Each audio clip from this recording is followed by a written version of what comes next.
पाकिस्तानच्या सीमेजवळ भारताचं सुदर्शन चक्र फिरलं।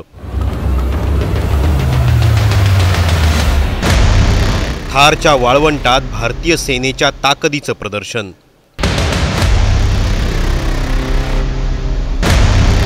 ड्रोन, रोबोटिक श्वान, हेलिकॉप्टर्स आणि धावणारे रणगाडे।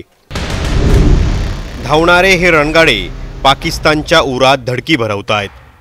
उडणाऱ्या या पॅराशूटमधून शत्रूचा काळ उतरतोय। उडणारे हे ड्रोन शत्रूला आपलं मॉडर्न वॉरफेअर काय असतं हे दाखवतायत। आणि हे रोबोटिक श्वान तंत्रज्ञानानंही तुम्हाला कसं संपवू शकतो हे सांगतायत। हे आहे ऑपरेशन मरुज्वाला, असा युद्धाभ्यास जो आपण कमी आणि शत्रू जास्त पाहत असेल, कारण हा तिथे होतोय जिथे पाकिस्तानची सीमा सुरू होते। मरुज्वाला एक्सरसाइज ओवरऑल एक्सरसाइज त्रिशूल, जो कि एक ट्राई सर्विसेज एक्सरसाइज है, उसका एक बहुत महत्वपूर्ण हिस्सा है, क्योंकि इस मरुज्वाला एक्सरसाइज एक्चुअली पिछले 2 महीने की कार्रवाई का अंतिम चरण था। इन्होंने पिछले 2 महीने में जो कामयाबी हासिल की है उसका जो फल वो आप सबने आज सुबह मरुज्वाला के तहत देखा।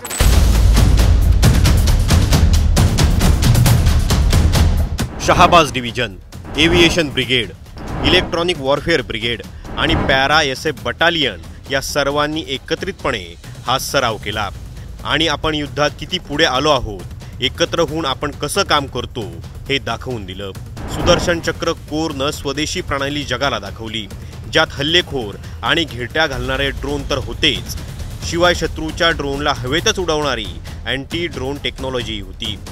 परिस्थिती कितीही कठीण असली तरी लढण्याची क्षमता काय असते हे यांनी दाखवून दिले।